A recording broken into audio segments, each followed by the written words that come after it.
Eu tenho algo para impartir com você nessa noite, para compartilhar algo de Deus com você, algo que o Senhor tem falado aos nossos corações. Nós estávamos em Pato Branco, em Caçador, esse final de semana passado.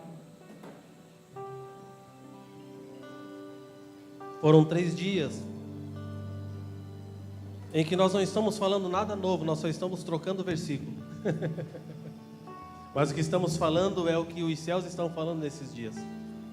Eu vejo que em todo lugar onde nós vamos existe um desejo da igreja de ser alinhada por Jesus.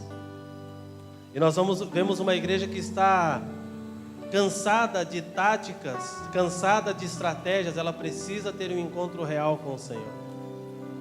Eu quero falar para você que nesses dias, nesse tempo que se chama hoje, Deus vai acabar com as estratégias humanas. A minha oração é essa, e espero que você se una comigo nessa oração. Deus vai acabar com as estatísticas humanas. E Deus vai levantar um povo com uma estratégia bíblica e do reino para que Ele mostre Cristo através das suas atitudes. E como isso pode acontecer? Só pode acontecer com uma renovação da nossa mente. Quando nós tivermos uma renovação completa da nossa mente, nós fomos renovados na mente, nós tivemos em nós embutidos a mente de Cristo, nós vamos conseguir entender o que Jesus dizia quando Ele falava que o reino dele já estava no meio de nós e já estava entre nós. Onde está o reino? Está lá, está cá, está aqui. Quanto tempo vai levar para isso acontecer? Ele olhou: o reino de Deus está dentro de vocês. Tá, e como eu vivo esse reino? Quando eu entendo Ele e coloco Ele para fora, eu não somente vivo Ele, mas a vida que jorra de mim alcança aqueles que ainda não o conhecem. E isso, vida, queridos, estratégia nenhuma pode dar. Somente uma vida vivida e entregue para o Senhor. A minha oração nesses dias é que Deus nos pegue por dentro e que essa mente que precisa ser renovada e transformada, ela comece em nós em primeiro lugar.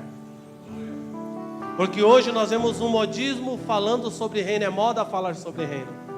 Mas um reino que não confronta a tua vida, um reino que não muda a tua caminhada, nada mais é que mais uma falácia, não existe reino nisso. Eu não consigo entender um reino que não confronta a cultura da qual eu me movimento e vivo.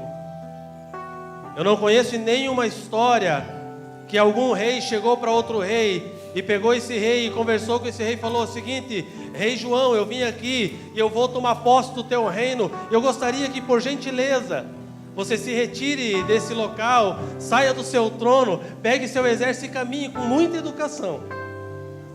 É assim que ocorrem guerras entre reinos? É assim, queridos?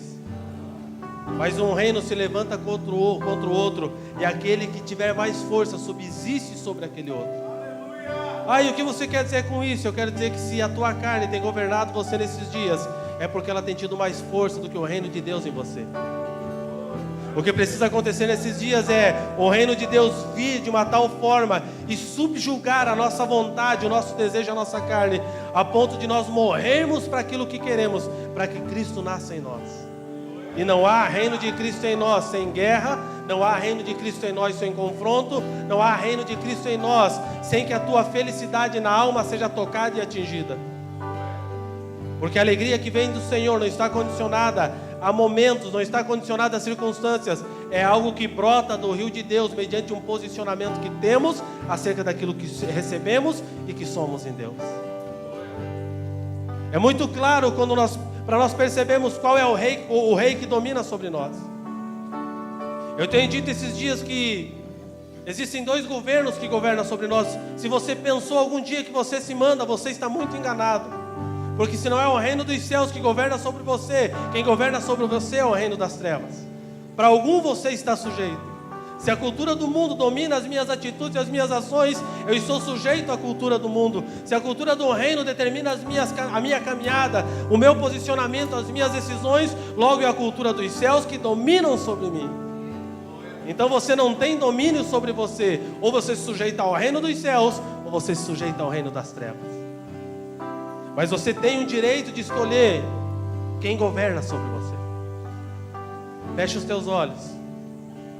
Eu quero adorar com você. Eu quero que venha uma graça de Deus essa noite neste lugar, para que nós possamos compartilhar aquilo que está dentro dos nossos corações.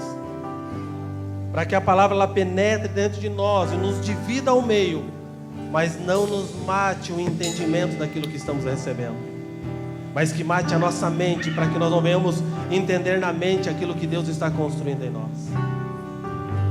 Feche os teus olhos.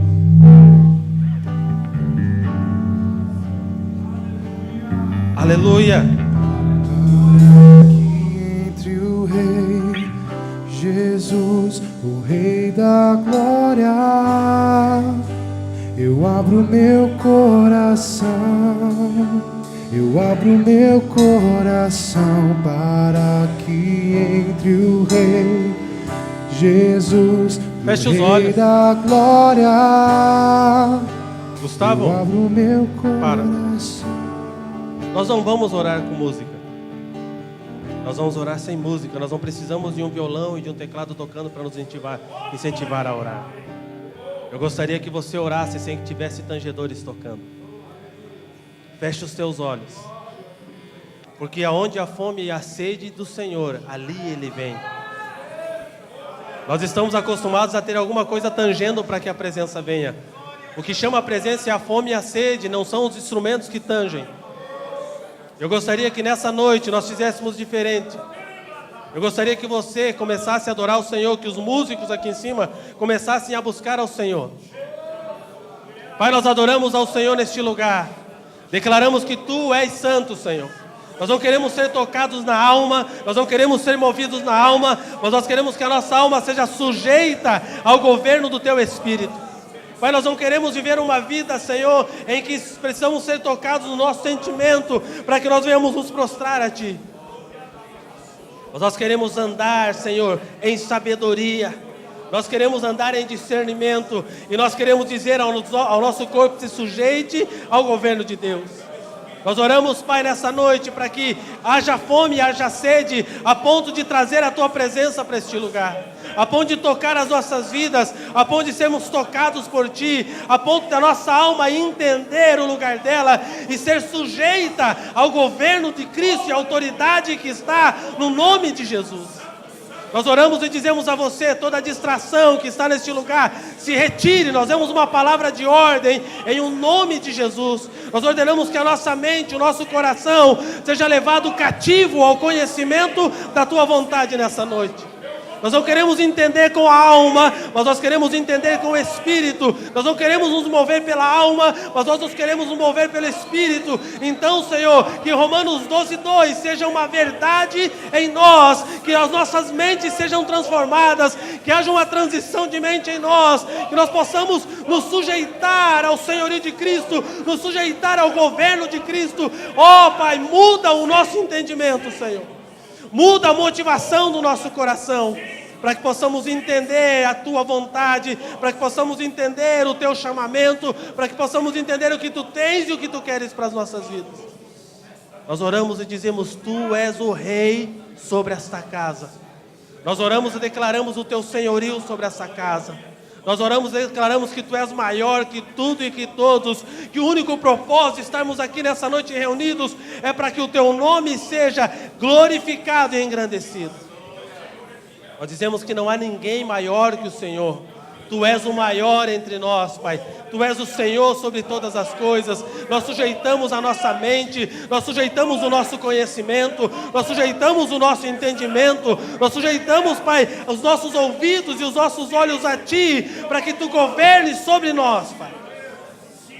Traz o Teu governo sobre nós, para que nós possamos compreender que precisamos estar sujeitos ao Teu governo, para que a partir disso nós possamos nos mover e cumprir o propósito que o Senhor propôs a nós como igreja nesses dias. Pai, a minha oração tem sido nesses dias para a minha vida, e eu faço para a igreja a qual o Senhor nos confiou, que nós venhamos ter uma transformação de mente. Que nós não venhamos somente mudar a movimentação, mas nós possamos mudar a mentalidade, Senhor. Que nós não venhamos somente nos mover de uma forma diferente, mas nós venhamos, Senhor, ter uma mente transformada, para que a nossa movimentação seja adequada à Tua vontade e ao Teu chamamento. Porque uma movimentação na alma, ela não alcança o propósito no Espírito, mas uma movimentação no Espírito alcança o propósito para o qual nós somos chamados. Eu oro para que todo o barulho, eu oro, Senhor, para que todo o vento estranho, eu oro, Senhor, para que todo o fogo estranho no nosso meio caia por terra. Eu oro para que toda falsidade, toda máscara, toda falta de união caia por terra. Eu oro, Senhor, para que venha arrependimento sobre essa casa. Eu oro para que venha, Senhor, o governo do Senhor sobre essa casa. Eu oro para que a tua justiça e o teu juízo alinhem os nossos corações, para que possamos cumprir aquilo para que fomos estabelecidos e plantados nessa cidade. Espírito Santo, confronta a nossa mente para revelar o nosso coração. Confronta a nossa mente para revelar o nosso coração. Tira-nos da meninice, tira-nos do lugar de meninos e nos coloca em lugar de homens postados, Senhor, e posicionados para cumprir o teu chamamento e o teu propósito. Fala conosco, Espírito Santo. Continua falando conosco, porque há uma disposição no meu coração de te ouvir. Há uma disposição no meu coração de ser alinhado por ti nessa noite. Há uma revolta dentro de mim que diz que eu não posso mais viver uma vida medíocre, mas que eu preciso viver uma vida excelente na tua presença, Senhor. Nós te adoramos e damos toda a honra e toda a glória ao teu nome, Senhor. Aleluia. Diga aleluia. Aleluia. Sente-se, querido. Pode dar glória a Deus e aleluia. Você não está proibido de fazer isso. Glória ao teu nome, Senhor. Aleluia. Aleluia.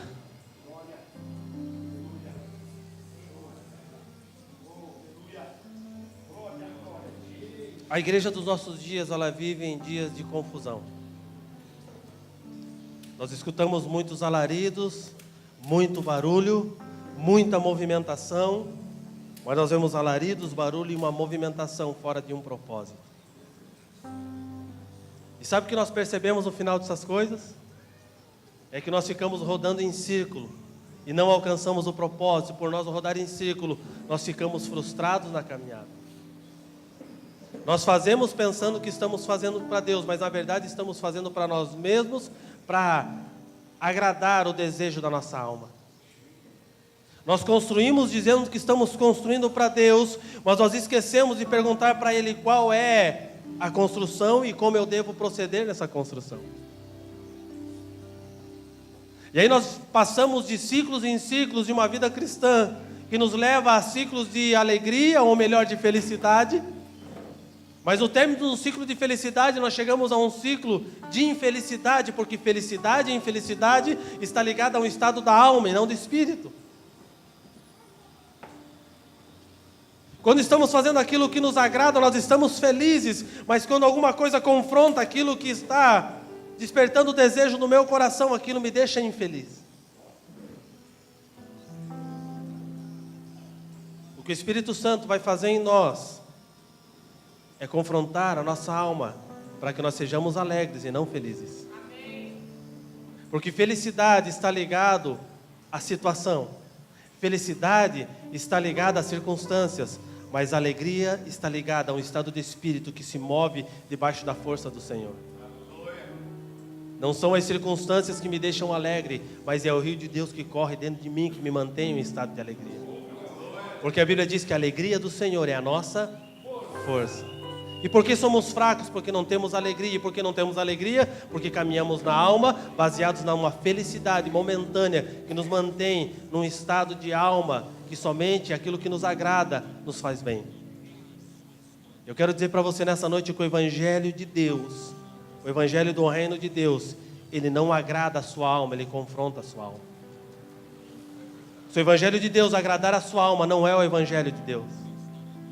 Porque cada vez que Jesus falava acerca do Evangelho do Reino de Deus, ele confrontava os religiosos da época dentro do Evangelho do Reino de Deus. Todas as vezes eles saíam atribulados e tristes. Por quê? Porque eles não tinham o elogio que esperavam da parte de Jesus, mas eles tinham o apontamento das coisas que eles estavam fazendo dentro da lei correto, mas com o espírito não correto. Um exemplo bem simples: não adianta eu cumprir algumas coisas que a lei manda eu cumprir, mas fazer aquilo somente pela lei e não fazer com o espírito voluntário e correto acerca daquilo que eu tenho que fazer. E quando nós falamos sobre o reino de Deus, nós vemos uma igreja muitas vezes perdida porque não entendeu o reino de Deus. E muitos de nós falamos contra a religião e batemos na religião, mas a verdade é que nós estamos montando uma religião diferente daquela que nós criticamos há tanto tempo, mas que não deixa de ser uma religião, porque tudo aquilo que você defende com afinco e agrada ao teu coração todo dia e não ofende a tua mente, é algo que você está construindo para você ser agradável e não para você ser confrontado. Queridos, eu falo algo de mim para você nessa noite. Se o Evangelho de Deus não me confronta mais, eu já estou perdido. Se eu leio a Bíblia e aquilo não confronta a minha vida, se eu leio a Bíblia e eu falo, não, o que está escrito aqui eu tenho que falar para o Cleverson porque ele precisa ouvir isso. Se a palavra não me confrontar a ponto de trazer transformação sobre a minha vida, então eu estou pregando o Evangelho que eu aprendi a pregar, porque a oratória me ensina como pregar.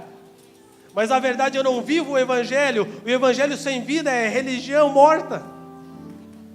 Todas as vezes que você vai ver Jesus falando acerca da religião e confrontando pessoas acerca disso, ele está falando para escribas e fariseus. Escribas, homens que conheciam a profundidade da lei mosaica, tinham entendimento acerca daquilo. Fariseus, homens zelosos pela prática da religião, porém zelavam somente pela letra, mas os seus corações e a sua motivação estava distante de viver aquilo que Deus esperava que eles vivessem.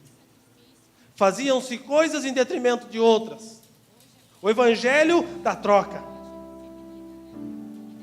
E quando nós olhamos para o reino de Deus, como eu disse no princípio, ou você está sujeito a um reino, ou você está sujeito a outro.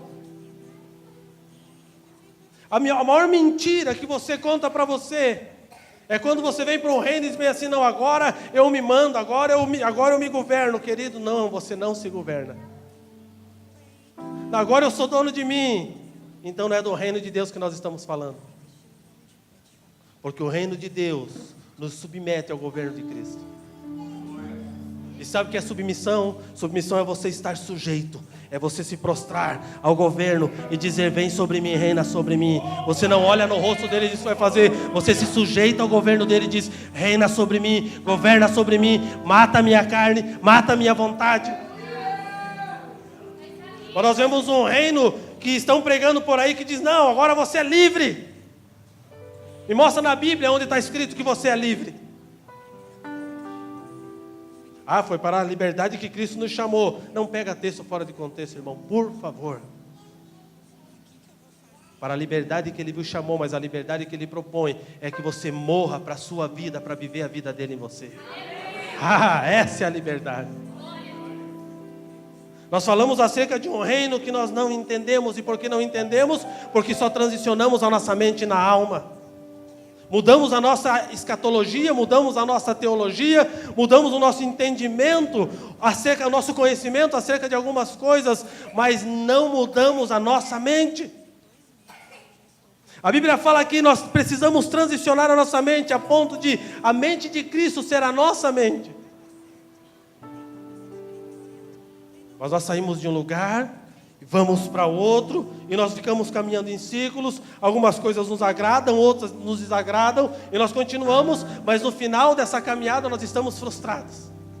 Sabe por quê? Porque você está construindo algo diferente, mas quem está construindo é você novamente. Quando nós vamos para o reino de Deus, nós estamos nos submetendo ao governo de Deus, e nós estamos entregando todo o governo da nossa vida a Ele. Logo é Ele quem toma as decisões e não eu. Queridos, o padrão que Jesus estabelece sobre o reino de Deus, que começa em Mateus 5 e vai até o 7, é um padrão que poucos estão com desejo e vontade de viver nesses dias. Porque é um padrão que está acima da lei. É um padrão que nos tira de um padrão de somente cumprir rituais e nos coloca no lugar de se submeter ao governo dele. Quando nós lemos Gênesis, nós falamos, não, porque o homem, ele tinha decisões, ele tomava decisões no princípio, e ele que dizia o que queria ser, e ele que tomava decisões, o livre-arbítrio, aleluia. Mas quando você lê Gênesis da maneira correta, não da forma que a teologia te ensinou, você vai entender que Deus deu uma ordenança para o homem. E o livre-arbítrio do homem estava em obedecer a Deus. Para o teu irmão diz assim: o teu livre-arbítrio. Fala para eles: o teu livre-arbítrio está em obedecer a Deus. Só que nós achamos que o livre-arbítrio nos dá o direito de pecar e fazer tudo o que queremos, depois voltamos para Deus: ah, Deus, veja bem, coitadinho de mim. Você vê que Deus, ele coloca o homem na terra e ele demanda obrigações para o homem. Você vai fazer isso, você vai cuidar disso, você vai estabelecer isso, você vai governar sobre todas essas coisas, você vai estabelecer uma família, você vai fazer coisas. E todos os dias, a viração do dia, eu venho para nós conversar, para nós ter relacionamento, mas eu estou colocando sobre você um sacerdócio. O que é sacerdócio? Trabalho, serviço debaixo de obediência de alguém que entregou uma missão para que eu cumpra. E quando Deus faz isso com o homem, num determinado dia, Deus chega e o homem está escondido. E alguns dizem: não, ele tinha liberdade para pecar. Não, ele foi rebelde e desobedeceu ao Senhor. Porque Deus deu a ele uma ordem. Quando nós vemos Mateus 5, nós começamos a perceber que Jesus está restaurando princípios que foram perdidos.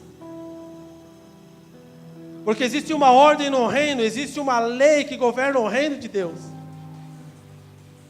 E essa lei diz para você: não peque. Essa lei diz para você: ouça a voz de Deus e caminhe debaixo do governo dele. E se você pecar, certamente você morrerá.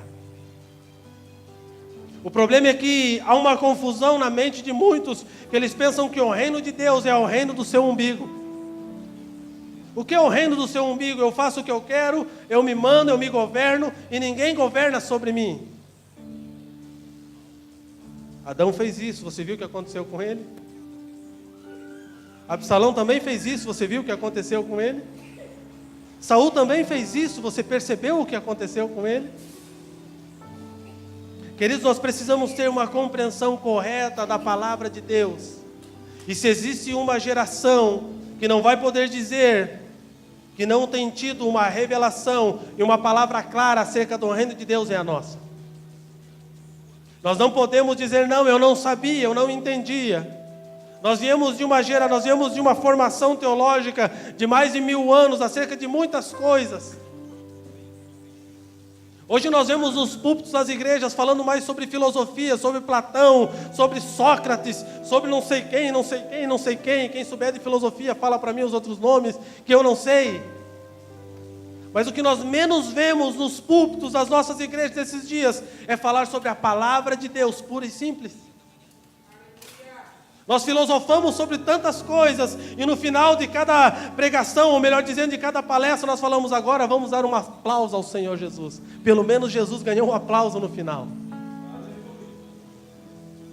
Porque nós estamos construindo o quê? Mentalidades nossas e não estabelecendo o reino de Deus. São dias que nós lemos muitas coisas, mas pouco a Bíblia. Nós queremos saber sobre um assunto. Deixa eu encontrar um livro que fala sobre esse assunto. Irmão, não precisa comprar um livro para esse assunto. Todo assunto que você precisar tem na Bíblia. Então não posso comprar livro. Depois que você lê a Bíblia, você pode ler o livro que você quiser. Mas não pegue o livro e diga que a Bíblia está errada. Porque nós temos visto hoje que pessoas leem os livros e elas pegam o livro e elas colocam uma mentalidade em cima daquilo. Aquilo torna-se uma verdade, mesmo sendo antibíblico. E sabe por quê? Porque não se lê a Bíblia. E aí simplesmente começa a falar acerca daquilo que leu, que não está na palavra, e começa a cantar aos 4 ventos acerca daquilo, porque não leu a Bíblia.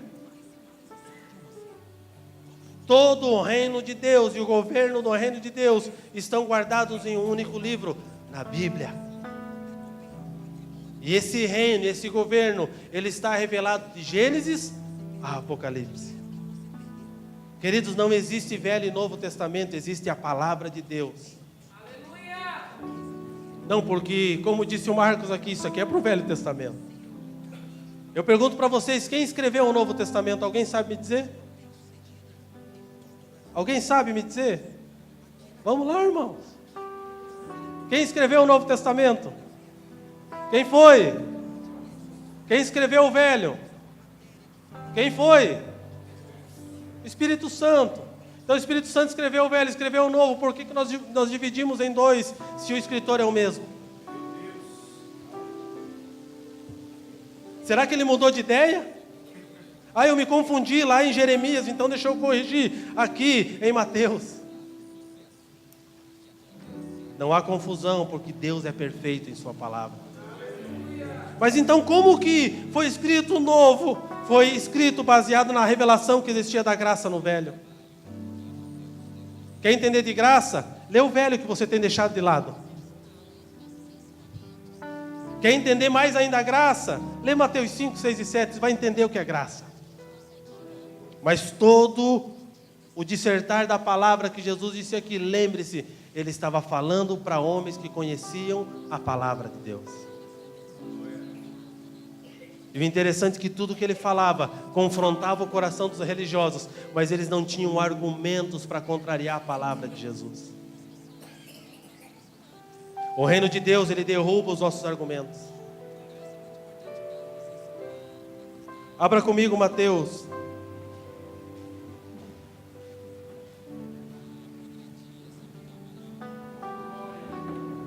Diga aleluia. Aleluia. Glória ao teu nome, Senhor. Quero ler primeiro Mateus 5, 20. 19 e 20.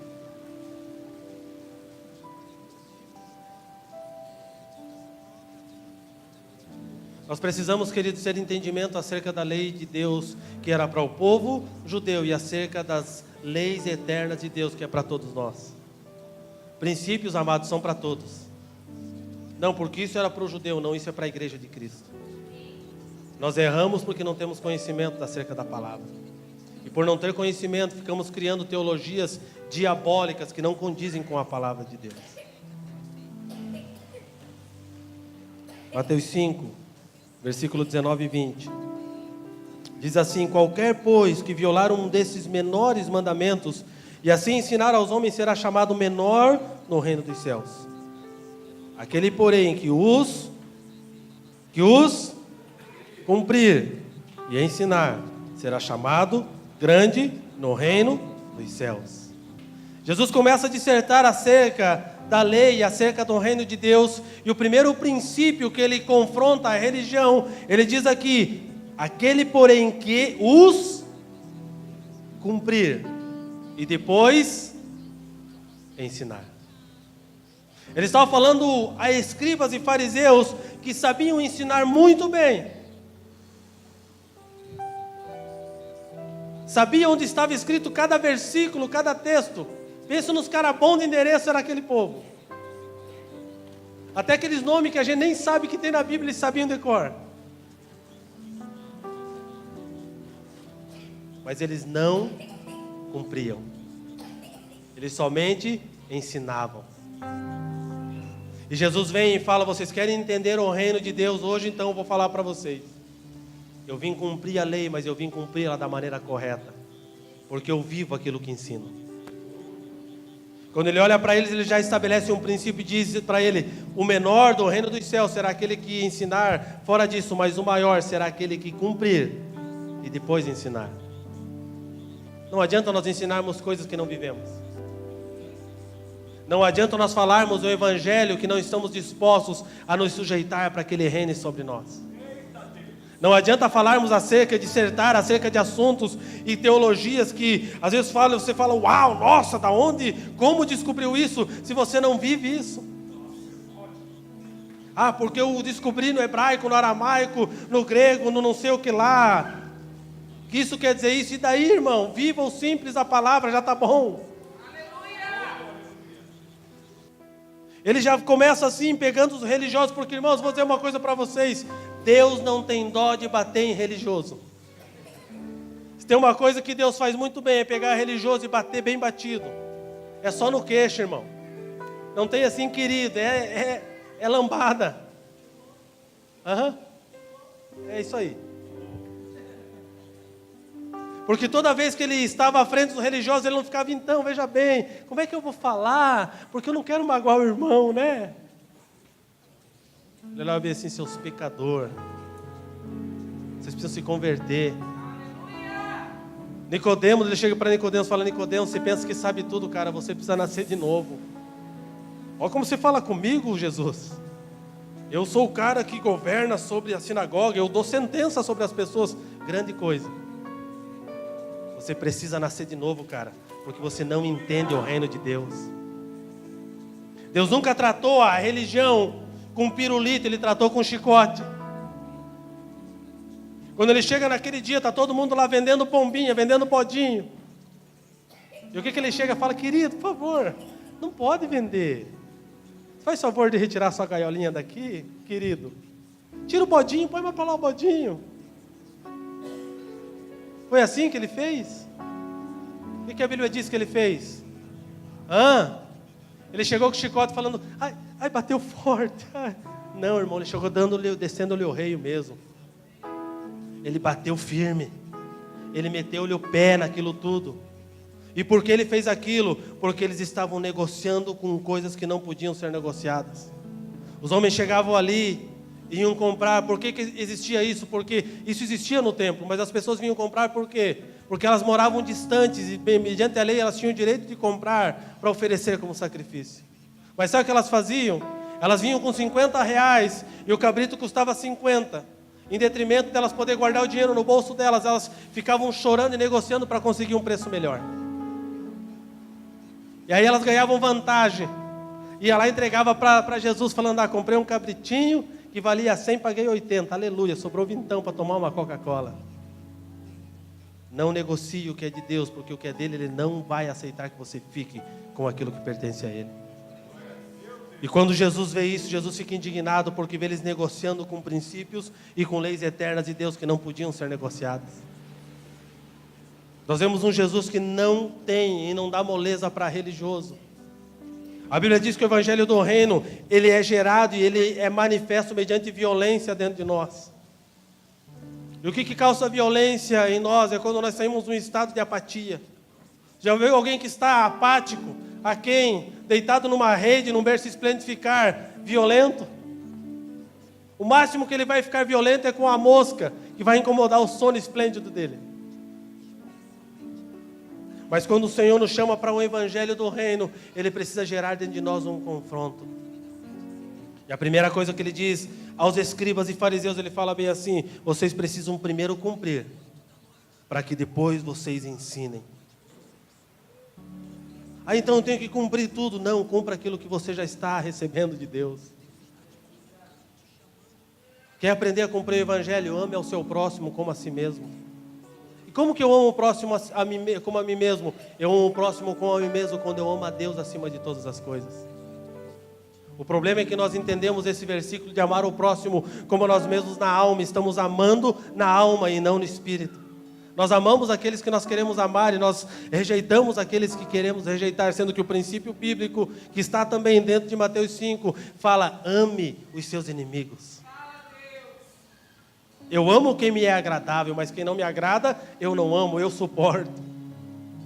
Aquele que ama a Deus acima de todas as coisas, que é um primeiro princípio do reino de Deus, ele não ama segundo o seu desejo e a sua vontade, não, irmão. Ele ama segundo o desejo e a vontade de Deus. Amar a Deus acima de todas as coisas me coloca num estado de submissão, a ponto da minha decisão de amar não está condicionada ao sentimento que eu tenho por você, mas está condicionada ao sentimento que Deus tem por você. Eu te amo não é porque você é agradável, eu te amo porque eu tenho que me sujeitar ao senhorio de Cristo, e através do amor dele eu aprendi a amar você. Porque se não fosse assim, nós íamos amar alguns e suportar outros. Ame a Deus acima de todas as coisas, e acima de todas as coisas inclui o teu umbigo, inclui o teu narcisismo, inclui a vontade de você só fazer para você, esquecer dos teus irmãos. Eu me lembro que quando nós éramos crianças, e digo isso de mim, não sei se você fazia isso, numa casa que tem bastante filho, e sempre está cheio de gente, Você ganha alguma coisa, você corre esconder para não dividir com ninguém. E quando eu ganhava algum doce que eu gostava, a primeira coisa que eu fazia era para os irmãos não deixar ninguém ver que eu estava ganhando. Se alguém visse, ia querer dividir. E era meu. Eu amava a bala de goma. Esse dia eu ganhei uma caixa com 30 balas de goma. O Rogério e a Helena me deram, eu comi acho que mais 5. Essas meninas comeram tudo. É porque eu cresci, irmão, aprendi a dividir. Depois que você cresce, você aprende a dividir tudo. Eu gostava de bala de goma e aquelas balas de hortelã, aquelas verdinhas, que nem sei se fabrica mais, mas era tão bom. Pense numa bala boa, irmão. Dá saudade daquela bala, até o gosto veio. E eu lembrava que eu ganhava isso, eu escondia no bolso e saía correndo, guardava, porque eu não queria dividir. Porque quando nós somos crianças, nós só queremos construir para nós e ter para nós. Mas quando nós entendemos o reino de Deus e nos tornamos maduros, tudo que recebemos não é nosso, mas é do corpo todo, para que o corpo compartilhe daquilo que estamos recebendo. Quando nós entendemos o amor de Deus acima de todas as coisas, a primeira coisa que é mudada em nós é o nosso egoísmo. E aí eu pergunto para você, como nós estamos? Qual o reino que tem governado sobre a minha vida? Na sequência, no versículo 20, ele diz: porque vos digo que se a vossa justiça não exceder a dos escribas e fariseus, de modo nenhum entrareis no reino dos céus. Porque se a vossa justiça, o que ele estava dizendo? Justiça aqui significa o meio aceitável, uma condição aceitável para com Deus, acerca da minha vivência de vida. Ele não estava dizendo aqui que os religiosos não viviam em um lugar de justiça. Ele estava dizendo que eles são justos mediante a lei, mas nós precisamos exceder a lei e a justiça que eles caminham. Ah, agora eu entendi o reino, eu aponto a mão para todo mundo, religioso. Você é religioso, cara. Você é religioso. Mas a tua justiça tem excedido a lei do religioso? As pessoas têm olhado para mim e para você e visto algo diferente em mim e em você? Não, pastor, quando eu estava na religião, eu jejuava, eu orava, eu ia para o monte, agora eu estou no reino, agora eu sou livre. Não, porque assim, ó, eu arrancava, deixava de pôr gasolina no carro, mas eu entregava o dízimo, agora eu sou livre.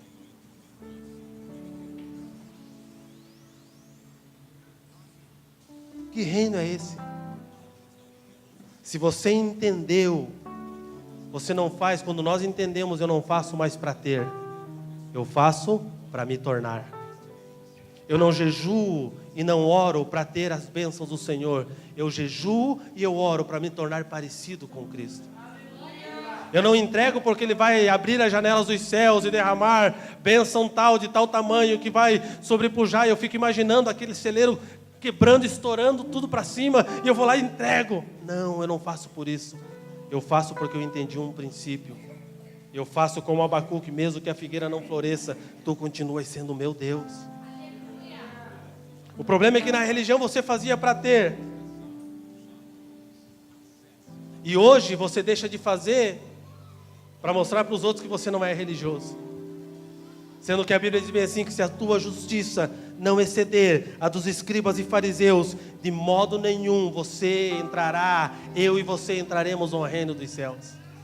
Aí eu jejuava 3 vezes por dia, porque assim por semana o pastor falava, e chegava no domingo, tinha que dar o relatório, irmão. Jejuou? Jejuei. Orou 2 horas, dormi uma e orei a outra, mas vou dizer que eu orei as 2. No meu só estava na contemplação. Só sendo arrebatado pelo Senhor. E aí você chega para alguns que estão no reino hoje, você fala, irmão, como é que foi? Não, estou no Senhor, cara. Jejuar para quê? Orar não, eu oro todo o tempo, irmão. Só assim agora, estou orando assim, eu não tenho que negócio de ficar orando 3 horas, irmão. Sou do reino.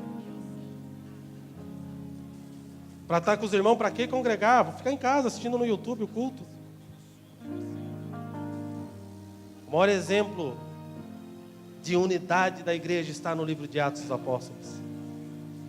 E se tem uma coisa que me chama a atenção, é que naquele livro diz bem assim, e todos os dias eles estavam juntos, no partir do pão. Todos os dias eles compartilhavam e partiam o coração. E não pense que aquilo era aquela família do Hollywood, tudo bonito e cheiroso. Tinha irmão fedido ali no meio, irmão. Tinha cara difícil de engolir. Tinha aqueles cara complicado. Mas todos os dias eles partiam o pão.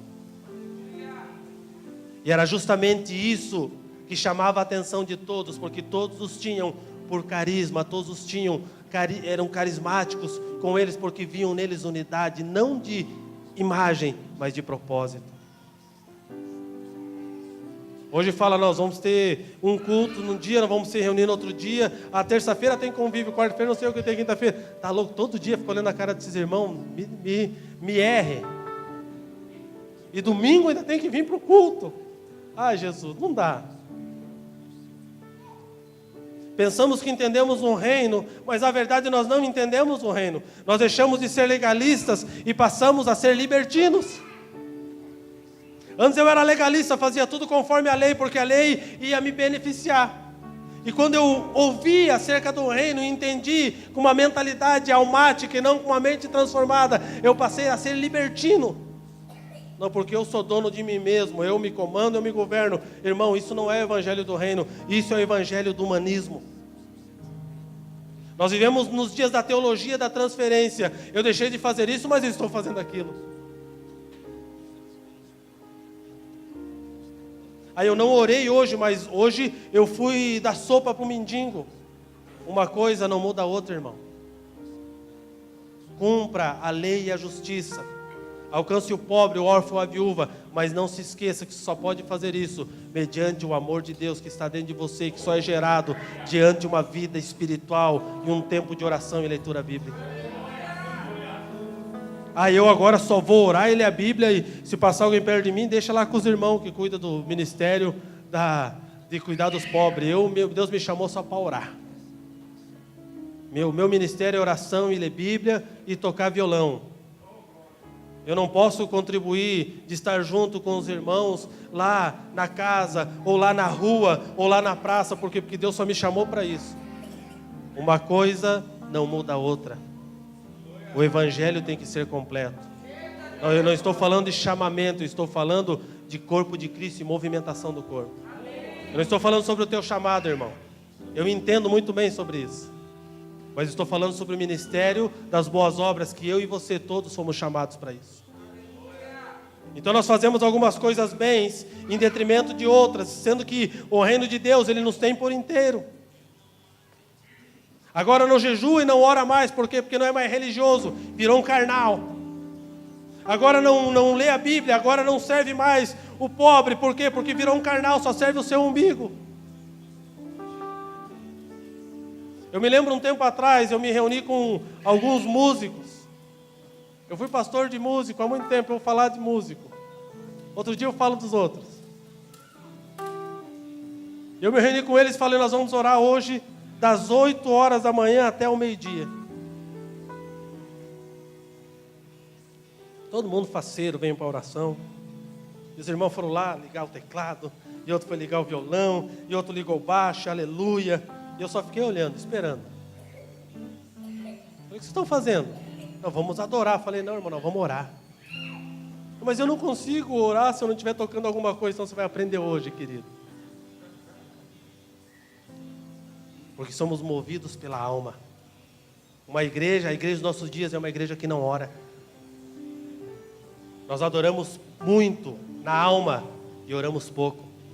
Mas se nós orássemos mais, nós não adoraríamos na alma, nós adoraríamos no espírito. Porque a adoração não está condicionada à canção, a adoração está ligada a serviço. Se eu não sirvo ao Senhor, eu não estou adorando ao Senhor. Eu me lembro que para alguns irmãos foi uma cruz, irmão. Alguns até na outra semana pediram para ser do Ministério de Louvor, porque acharam que ia ter uma vez por mês aquela tortura de oração de 4 horas. Alguns foram arrebatados na primeira hora de oração, assim, foi algo sobrenatural. Arrebatado do sono, o sono chegou, arrebatou e levou embora. Porque nós condicionamos a nossa vida com Deus a satisfazer o desejo da nossa alma. Nossas reuniões de orações deixaram de existir, por quê? Porque nós não somos mais religiosos, nós não precisamos mais fazer reuniões de oração. Saímos de um legalismo e entramos para uma libertina de todos os libertinos. E aí eu pergunto para vocês, nós entendemos o reino de Deus? Nós estamos construindo uma religião humanista que serve somente aos meus desejos, às minhas vontades e ao propósito que eu me propus a viver. Abra a tua Bíblia comigo, vamos na sequência. Você está comigo? Diga aleluia. Diga bate mais, Jeová. Bate firme porque eu aguento. Sou religioso mesmo, preciso apanhar hoje, Senhor. Destrói isso em mim. Mateus 16, 24.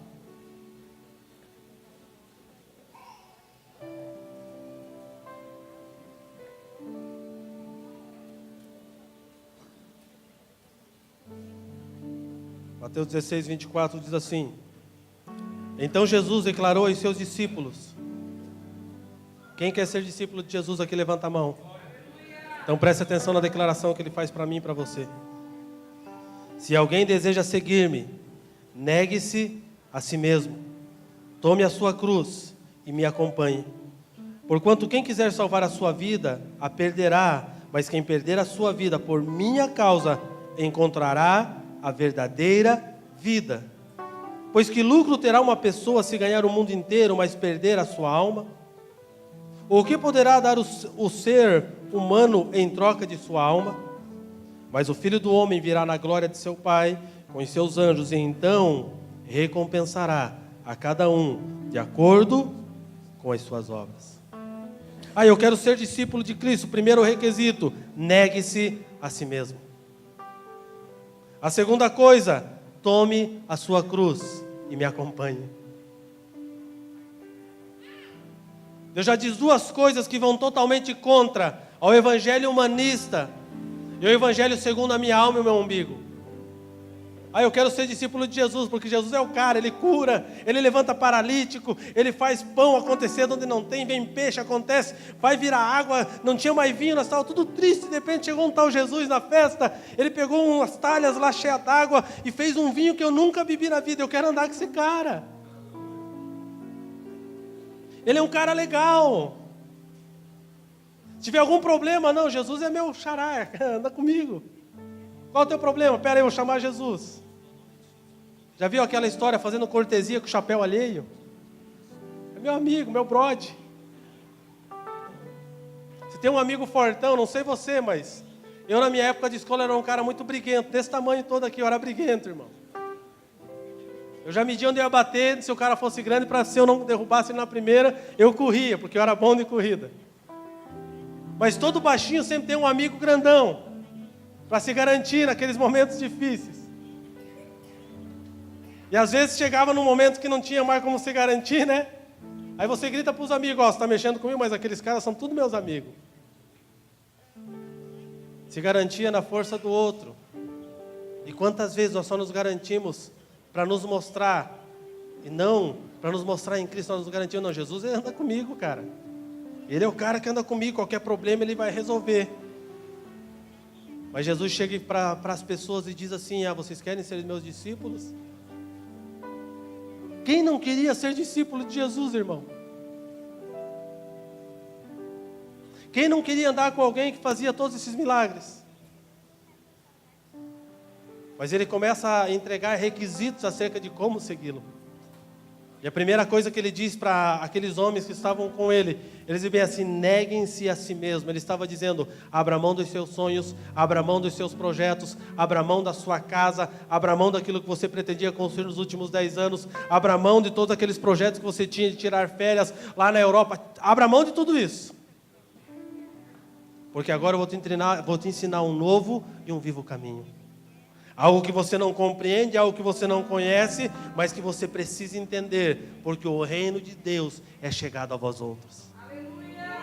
A primeira coisa que Jesus fala após o batismo, após ele retornar, ele chega e diz em alta voz, arrependei-vos porque vos é chegado o quê? O reino dos céus. Qual é a condição para o reino dos céus chegar sobre nós? Arrependimento. que é arrependimento? Arrependimento é retorno, é voltar àquele lugar que nós erramos e começar da maneira correta. Arrependimento não está ligado a lágrimas de crocodilo rolando da tua face, você diz, Senhor, me perdoa, mas amanhã você faz a mesma besteira. Isso não é arrependimento, irmão, isso é remorso. Ai, fui descoberto, agora eu estou arrependido. Mentira, você está com remorso. Porque aquele que se arrepende não espera ser descoberto. Aquele que se arrepende, ele confessa os seus pecados ao Senhor, e o arrependimento vem sobre a vida dele. Porque em Hebreus diz que o único capaz de nos levar a um caminho de arrependimento são as misericórdias de Jesus, de Deus. Somente Ele nos leva a esse lugar. É muito fácil quando você pega um criminoso, esse criminoso é descoberto e é provado tudo, ele fala, não, eu me arrependo. Agora você se arrepende. Arrependimento não está condicionado a ser descoberto. Arrependimento está condicionado a eu descobrir a minha nudez e falar, Senhor, eu sou esse cara mesmo. Eu preciso ser transformado. Eu preciso que haja uma mudança na minha mente. Eu caio nessas áreas, eu erro dessa forma. Eu quero mostrar para os outros uma vida que eu não vivo. Eu me arrependo, Senhor. Eu procuro um irmão e chego para ele e falo, cara, eu quero confessar o meu pecado com você. E de preferência um irmão maduro, não um linguarudo falador que vai sair espalhando o teu pecado para todo mundo. Porque hoje fofoca mudou de nome, virou intercessão. Sabiam? No contexto religioso, irmãos, assim, ó, o irmão lá veio confessar para mim um pecado, assim, e eu fiquei, assim, eu preciso, vamos interceder por ele. Eu vou te contar, mas não fala para ninguém. Para nós interceder junto, porque 2 orando é mais forte, né? Hipócrita, fofoqueiro. O irmão abriu o coração para você, para que você junto com ele busque ao Senhor arrependimento e traga ele para um caminho de arrependimento. Você joga no ventilador o pecado do irmão. Você é mais podre do que ele. Porque ele teve coragem de confessar o pecado e você não confessa os teus e ainda joga o dele no ventilador. Quando Deus nos chama para um lugar de caminhar com Ele como discípulos, Ele fala, se alguém deseja seguir-me, negue-se a si mesmo, tome a sua cruz e me siga. Eu pergunto a vocês, qual era o propósito da cruz de Jesus? Era passear por Jerusalém? Tô com a cruz, eu sou o cara. O propósito de carregar uma cruz é ir para o Calvário. O propósito de ir para o Calvário é ser crucificado nela. E sabe o que significa a morte de cruz? Significa exposição. Morte de cruz significa que você não tem mais nada a esconder, você está se expondo. Quando Jesus é levantado ao madeiro, Ele não está com um paninho bonito como nos filmes aparece. Quando Jesus caminhava com aquela cruz e é chegado lá, Ele estava nu e toda a sua nudez estava à vista de todos. Quando Ele apanhou e quando Ele foi chicoteado na praça nu. Levar a cruz de Cristo está ligada a uma nudez que nós precisamos caminhar para que Ele governe sobre nós. Está ligado a não viver uma vida de aparência, mas viver uma vida condicionada a servir ao Senhor. Porquanto quem quiser salvar a sua vida, a perderá, mas quem perder a sua vida, por minha causa, encontrará a verdadeira vida. Enquanto você estiver preocupado em defender a sua autoimagem, em defender o que os outros pensam ou acham de você, você está defendendo a sua vida. Não, mas eu preciso defender a minha imagem. Cara, você não tem mais imagem, porque quem governa sobre você é o Senhor. E se você ainda tem imagem, é porque não é o governo de Deus que está sobre a tua vida. Quando eu entrego tudo isso para o Senhor, por quando quem quiser salvar a sua vida perderá, mas quem perder a sua vida, por quê? Por minha causa, encontrará a verdadeira vida.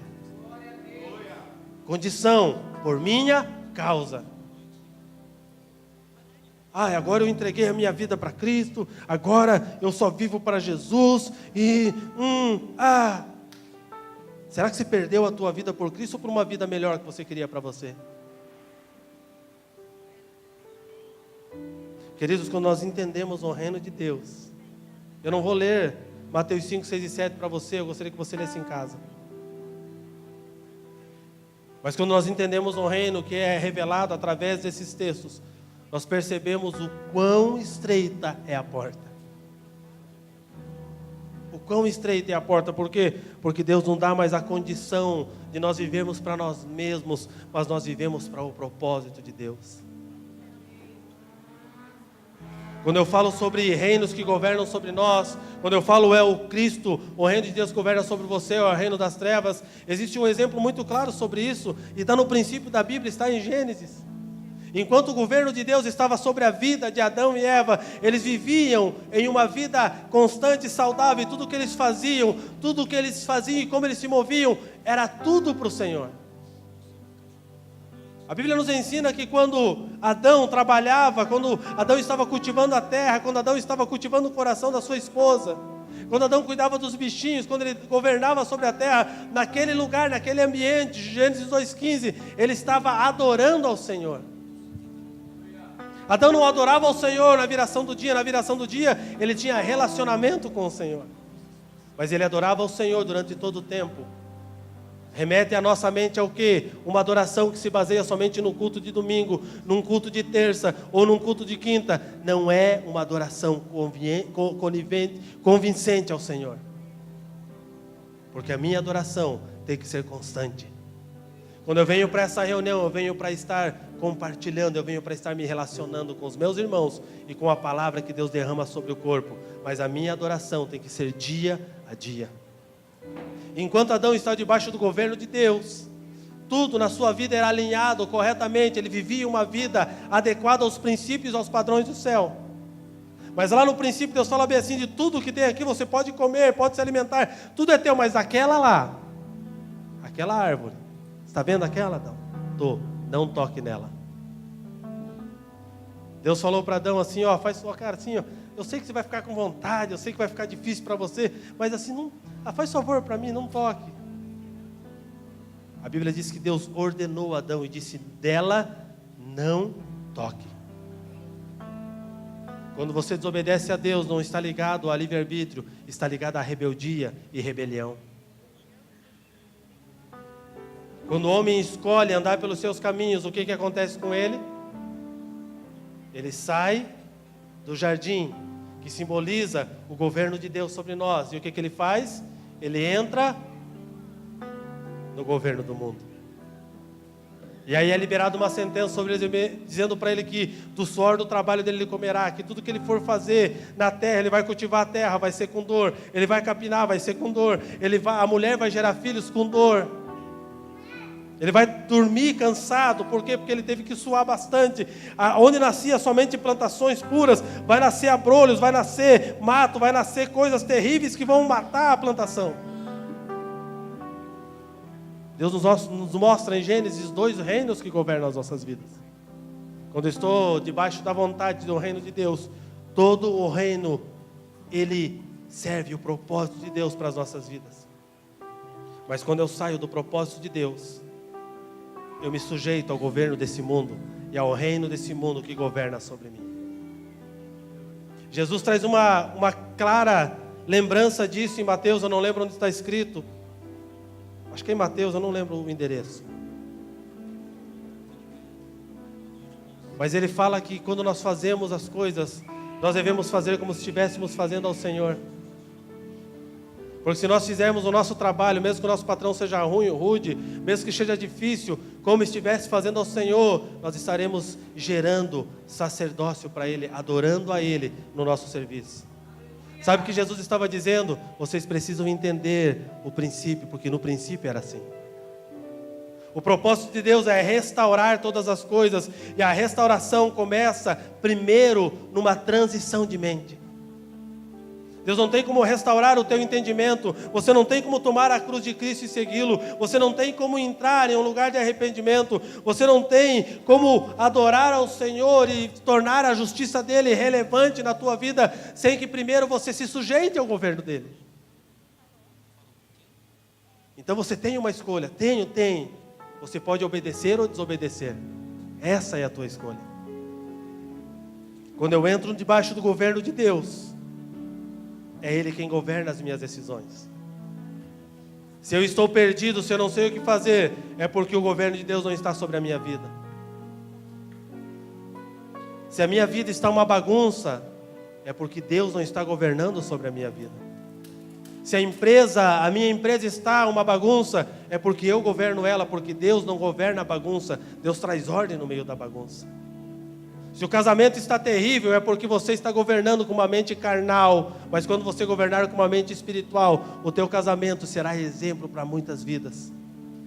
Se o teu relacionamento com pais, com família está terrível, é porque você está vivendo na alma e você não vive no espírito. Porque se você vivesse no espírito, se eu vivesse no espírito, os nossos relacionamentos seriam sadios e nós não julgaríamos os outros com a régua de medir nossa, mas nós julgaríamos os outros com a justiça de Deus e com o amor de Deus, e nós não os condenaríamos pelas suas atitudes. Quando a palavra diz não julgueis para não ser julgados, porque com a mesma medida que vocês julgarem, vocês vão ser julgados. Percebe que Deus fala não julgueis, depois ele fala com a mesma medida. Como que ele diz não julgueis, mas depois ele diz você tem que julgar com a mesma medida? Doideira isso. Porque ele está dizendo bem assim, não coloque julgo sobre o teu irmão que você não gostaria de colocar sobre você. Eu olhar para o pecado do meu irmão e falar bem assim, você é um pecador. Desgraçado, você não podia ter feito aquilo, Kleber. Se você vai ficar 60 dias agora de banco, não vai tomar ceia. Mas quando eu cometo uma coisa parecida, se alguém vem me condenar, eu sou teu pastor, me respeita, rapaz. Não, veja bem, eu exerço o juízo sobre você, mas eu não quero que seja exercido sobre mim, porque eu sou hipócrita. E quando a Bíblia diz que eu devo julgar com a mesma medida que eu gostaria de ser julgado, ele está dizendo julgue com a correta medida. Julgar não está ligado a dar sentença, julgar está dizendo, irmão, você precisa mudar de caminho. Eu já errei nisso, eu sei, eu venci, eu posso te ajudar a vencer. Julgar não está eu pegar o pecado do meu irmão, expor no outdoor e falar, pecador. Quem faz isso é Satanás, irmão. Satanás é expert em expor o outdoor para que todos olhem,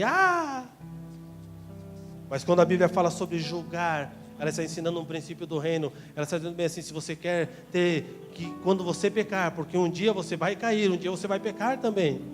Talvez teu pecado não seja tão grave quanto dele, mas todos nós pecamos. Jesus estava ensinando um princípio, dizendo para ele, se você souber julgar, e julgar com a misericórdia, exercer com a misericórdia que está em mim, quando você precisar, eles também terão misericórdia de você. Eu lembro uma certa feita, uns 8, 9 anos atrás.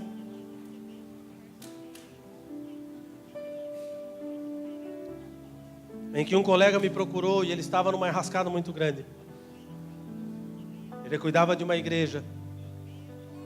Ele falou para mim, cara, eu estou com um problemão assim, e vai dar problema, eu vou me derrubar, vão acabar comigo, vão me tirar, vão me jogar para as traças. A primeira pergunta que eu fiz para esse irmão, eu falei para ele bem assim, como você tratou com o pecado dos teus irmãos? Você tratou com misericórdia e justiça baseado na palavra, ou você exerceu juízo sobre eles com uma mão pesada mediante aquilo que você tinha como verdade? Ele baixou a cabeça, ele chorou e falou, sempre fui muito rigoroso. Eu falei, então com o mesmo rigor que você os julgou, eles vão te julgar. Porque a Bíblia diz isso. A Bíblia não diz para nós sermos tolerantes com o pecado, mas ela diz para nós sabermos julgar na medida certa. E quando nós entendemos o reino de Deus, nós conseguimos perceber que até o juízo de Deus é banhado de misericórdia. Queridos, quando nós lemos a Bíblia, nós vemos que todas as vezes que Deus exerceu juízo sobre o seu povo, foi para trazer novamente o povo para um lugar de entendimento. Se você quiser entender um pouquinho sobre isso, leia Juízes, leia 1ª e 2ª Reis. Todas as vezes que Deus Ezequiel exerceu juízo sobre o seu povo, era porque ele precisava trazer novamente, porque eles se perderam. Se nós não tivermos um coração igual ao de Cristo, se nós não tomarmos a cruz de Cristo e segui-lo, nós não vamos entender o reino de Deus. Em Mateus 5, versículo 27, fala sobre a lei e fala sobre a lei do reino. Eu quero só ler um pouquinho aqui, eu não quero ler todo esse texto. Ouviste que foi dito, não cometerás adultério. Eu, porém, vos digo que qualquer que olhar para uma mulher com intenção impura em seu coração, já cometeu adultério com ela. Se o teu olho direito te leva a pecar, arranca-o e lança-o fora de ti, pois te é mais proveitoso perder um dos teus membros do que todo o teu corpo ser lançado no inferno. E se a tua mão direita te fizer pecar, corta e atira para longe de ti, pois te é melhor que um dos teus membros se perca do que todo o teu corpo seja lançado no inferno. Jesus estava dizendo para os religiosos, porque, amados, entendam, todas as vezes que você for ler acerca de Jesus, Jesus estava falando aos judeus, estava pregando a um povo que conhecia a Torá, ele estava pregando a um povo porque ele veio para aquele que eram os seus, mas os seus o rejeitaram. Ele estava falando para um povo que o momento que começava a falar e andar, já começava a estudar a Torá, que conheciam toda ela e tinham toda ela guardada texto por texto dentro do seu coração. Eles não precisavam de um livro, eles tinham aqui na mente. E o legalista sempre dizia, não, a lei diz que se eu for pego em adultério eu vou me ferrar, eu vou morrer, então eu vou fazer bem escondidinho, que daí a lei não me condena. Se eu fizer bem escondidinho, ninguém saber, estou livre.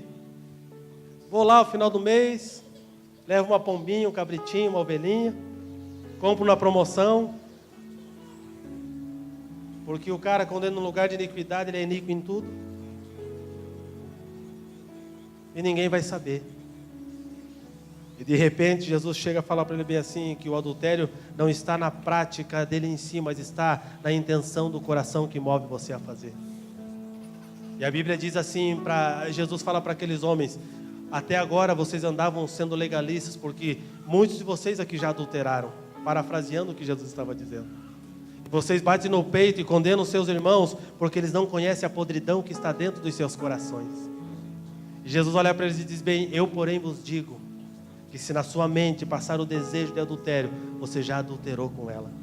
Jesus estava dizendo para eles, não é a lei legal que vai condená-los, mas é uma lei moral, que é o princípio da palavra. A graça está guardada aqui, não está guardada em um papel. A lei do Senhor está impressa nos nossos corações e não num papel. E Jesus estava restabelecendo um princípio de Gênesis, em que ele foi dado ao homem todo o governo sobre todas as coisas, mas ele escolheu pecar. Na sequência do texto, no versículo 43, diz assim, ouvistes que foi dito, amarás teu próximo e odiarás o teu inimigo. Eu, porém, vos digo, amai os vossos inimigos e orai pelos que vos perseguem, para que vos torneis filhos do vosso Pai que está nos céus, pois que ele faz raiar o sol sobre os maus e bons e derrama chuva sobre o justo e injusto. Porque se amardes o que vos amam, que recompensa tendes? Não fazem os publicanos igualmente assim?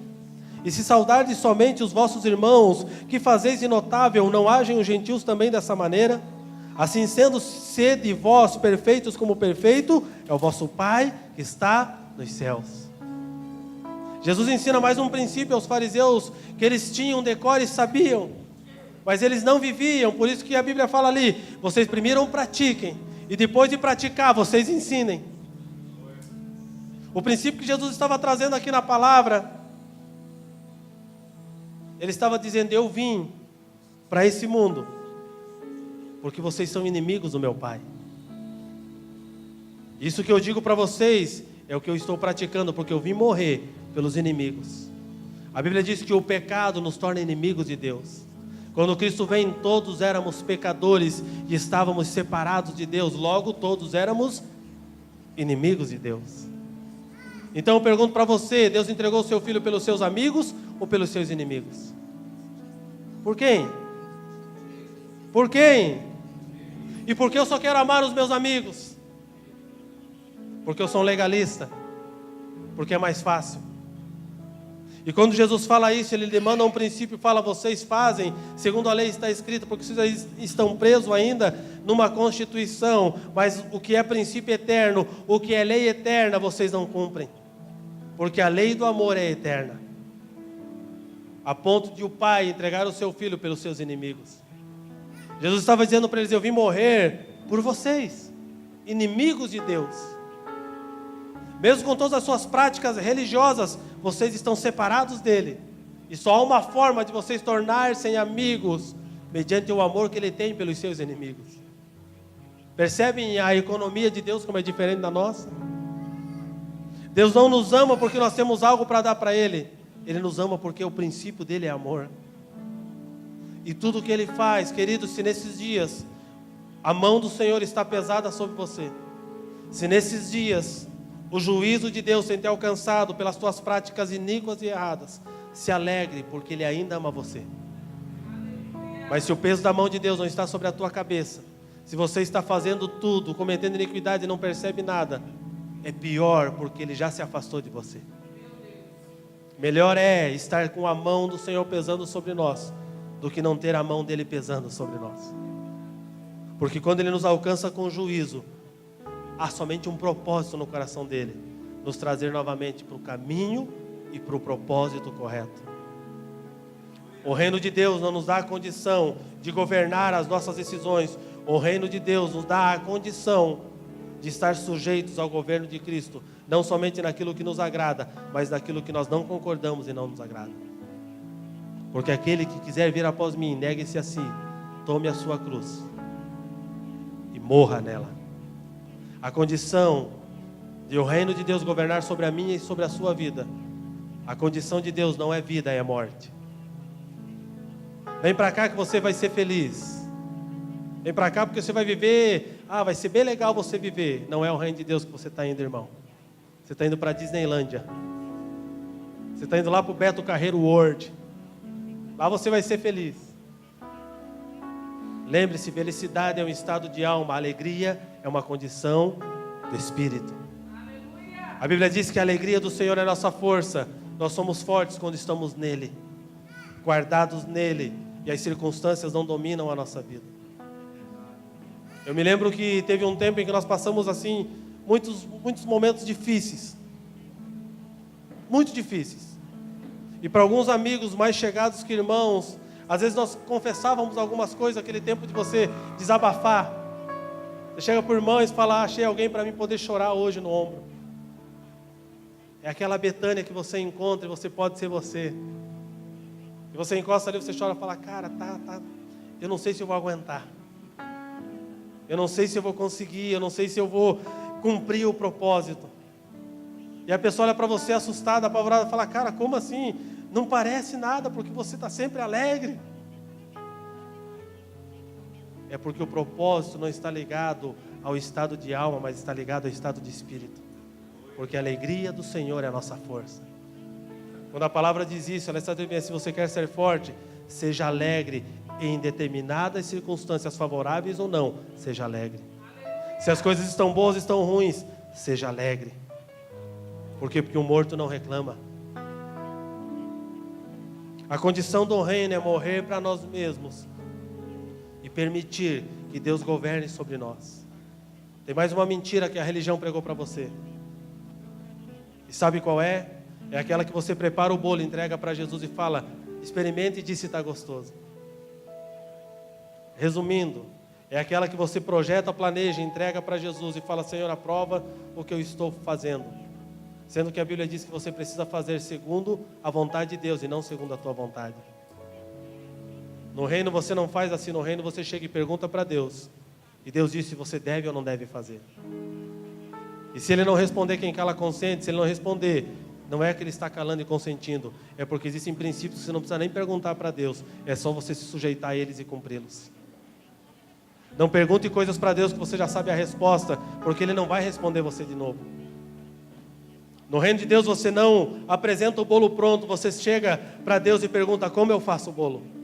Não, Deus, mas eu sei fazer. No reino de Deus não é você quem governa, não é a minha vontade, não é a tua vontade, mas quem governa é Ele, é a vontade dEle que está acima de tudo.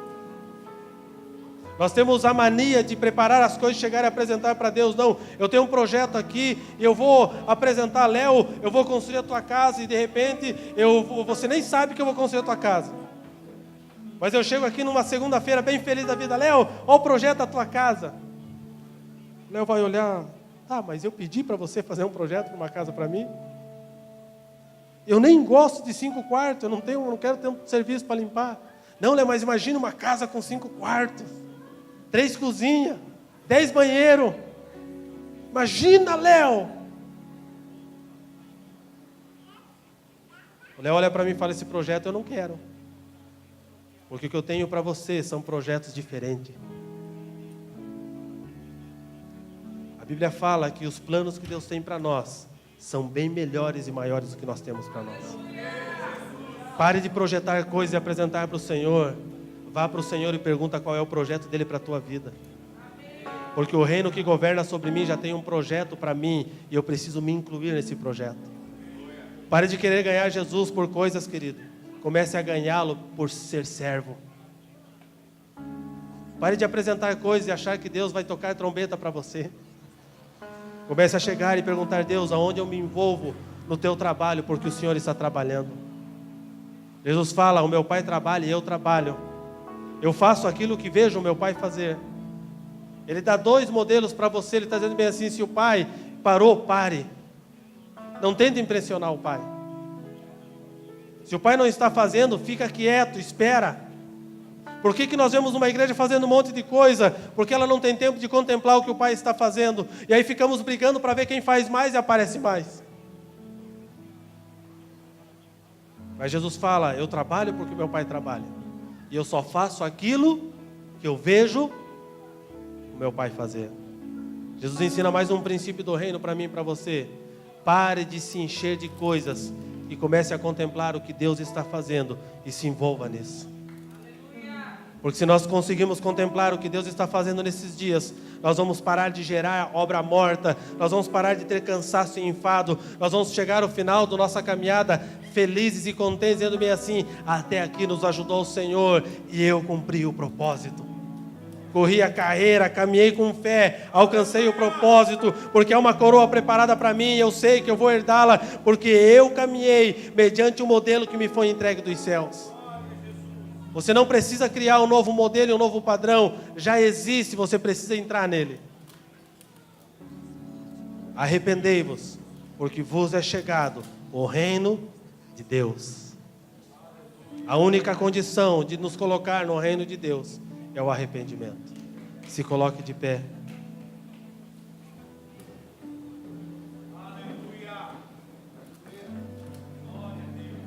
Aleluia.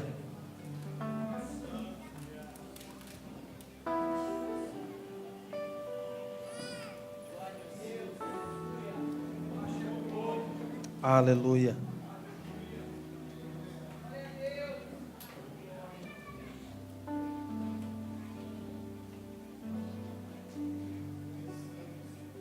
Aleluia.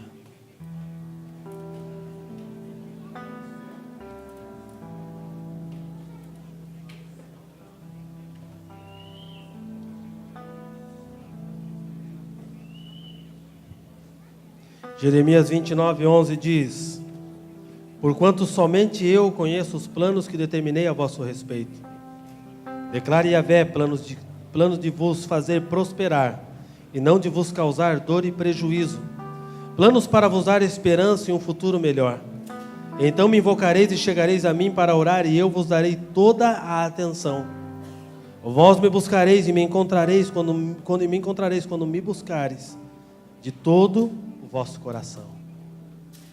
Sabe por que você está se batendo com muitas coisas? É porque você não está procurando os planos de Deus para você. Sabe por que os seus negócios sendo de mal a pior? É porque você está governando eles, você não entregou o governo deles para Cristo ainda. Aí como eu faço isso? Todo o padrão do céu está na palavra de Deus. Os Estados Unidos, quando fez a sua Constituição, a base da Constituição americana é a Bíblia. E enquanto eles caminharam nesse princípio e nessa base, eles alcançaram lugares altos. Mas em determinado tempo, teve um endemoniado de um presidente que tirou muitas coisas que estavam baseadas na Bíblia e colocou coisas que ele achou que tinha que colocar. Todas as vezes que você acha que tem que fazer algo, em detrimento de você alcançar alguma coisa que alegra a sua alma, entenda, você está quebrando um princípio de Deus. Você tem o direito de escolher em obedecer a Deus ou você escolhe em desobedecer a Deus. Você não tem direito de fazer o que você quer, você tem direito de ser obediente ou de ser desobediente. Se o reino de Deus chegou até a minha vida, eu preciso me sujeitar ao reino de Deus. E a minha oração com você, nessa noite, é para que nós venhamos entender o reino de Deus. Se lá na religião, irmão, você orava, se lá na religião você jejuava, se lá na religião você se sujeitava a estar com os irmãos, mesmo você não gostando, então exceda a justiça da religião. Se lá você jejuava 3 vezes, jejue mais. Se lá você orava 2 horas, ore 4. Se lá você amava 1, ame 10. Porque se a tua justiça não exceder a justiça da religião, qual é a diferença que você tem deles? Não vamos criar uma nova religião, vamos nos sujeitar ao senhorio de Cristo. O reino de Deus não está baseado naquilo que você pensa, mas ele tem a sua legislação, e é necessário que eu e você nos submeta à legislação do reino de Deus. E o reino de Deus diz a mim e a você: a tua escolha é morrer para as tuas vontades e viver para Cristo. O reino de Deus diz para mim e para você: largue a tua vida e agarre a minha. O reino de Deus dá uma condição para mim e para você: tome a cruz e me siga. A condição do reino não está ligada a fazer o que você quer, mas é fazer o que Ele quer. Feche os teus olhos. Eu quero juntamente com você nessa noite pedir perdão ao Senhor.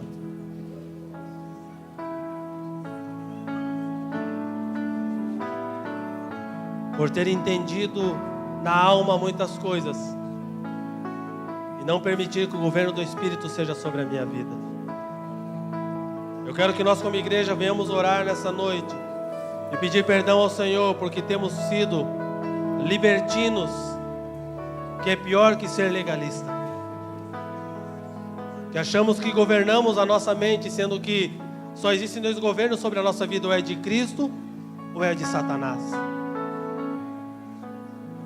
Pai, nessa noite, Senhor, mediante a Tua palavra,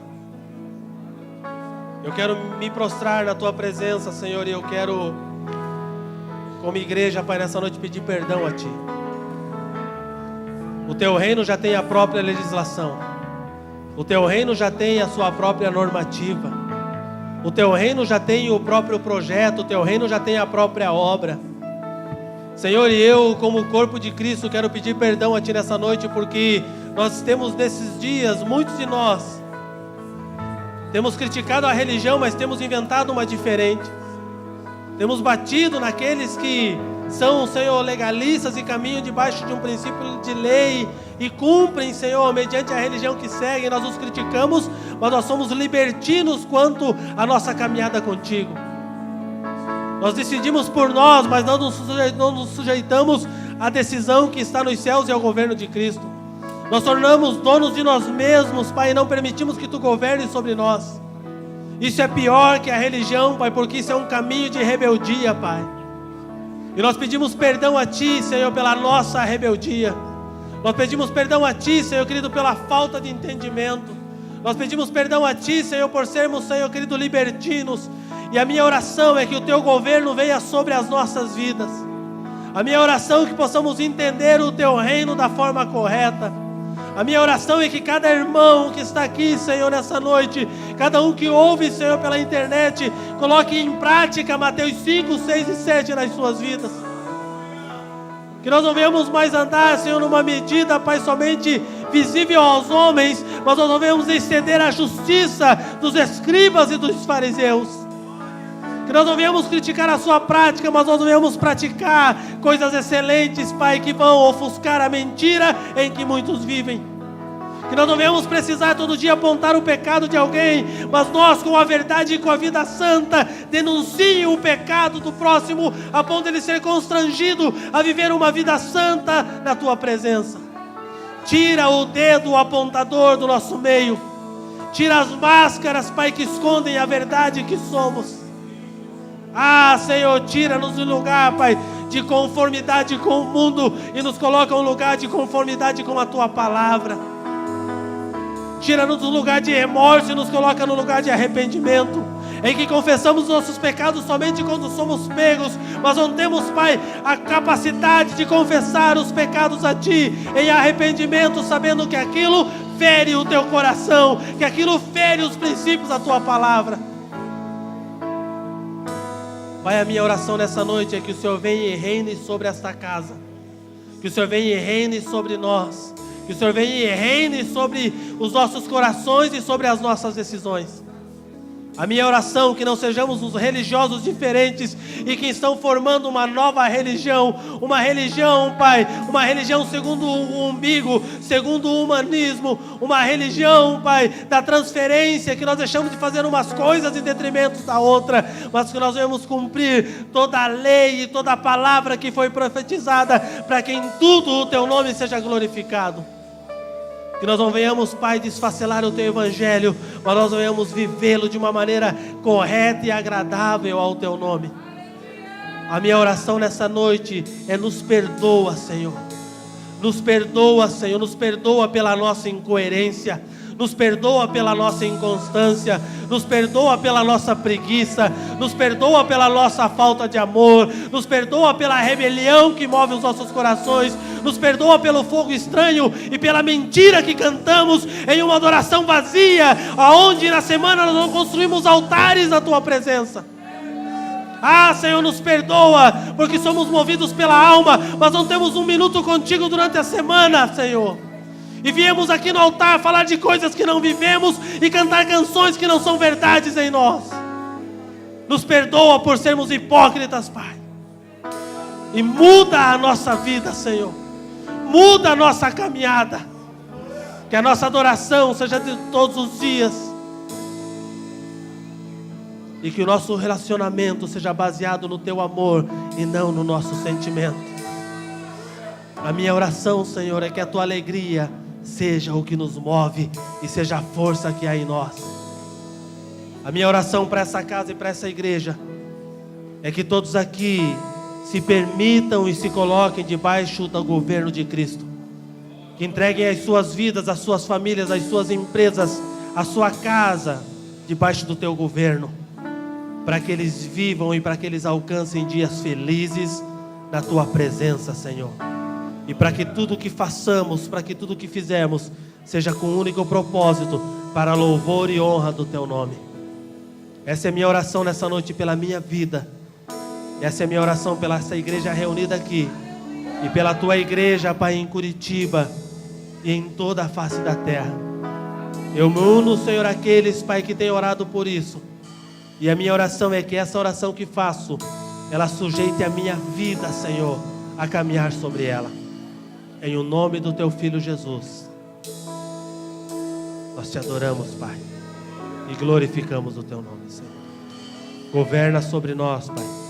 Sê sobre nós, Pai, em nome de Jesus. Aleluia. Diga aleluia. Diga aleluia. Aleluia. Aleluia. Queridos, dia 16, às 10 horas da noite, nós vamos estar tendo a nossa primeira vigília aqui. A partir das 10 horas da noite, vai até as 4 horas da manhã. O propósito da vigília é orar pela unidade do corpo de Cristo. Então nós vamos estar aqui com alguns líderes, com pessoas, com homens de Deus, mulheres de Deus orando. Nesse dia nós vamos ter aqui, acho que 3 ou 4 estados representados, de homens que Deus tem levantado naqueles lugares para serem generais de guerra. E você não pode ficar de fora disso. Então nós estaremos aqui com essa vigília, dia 16. Nós vamos orar, nós vamos cantar e nós vamos proclamar a palavra de Deus. No sábado nós começamos a conferência Despertando Espíritos Construtores. No sábado e no domingo. Então, por favor, você não pode ficar de fora desse alinhamento de Deus. Vá em paz, que o Senhor governe o teu dia, que o Senhor governe a tua semana, que em tudo você vá bem, que o Senhor seja refletido através das tuas atitudes. Abrace 1 ou 2 pessoas antes de sair daqui e vai debaixo da bênção do Senhor em nome de Jesus. Aleluia.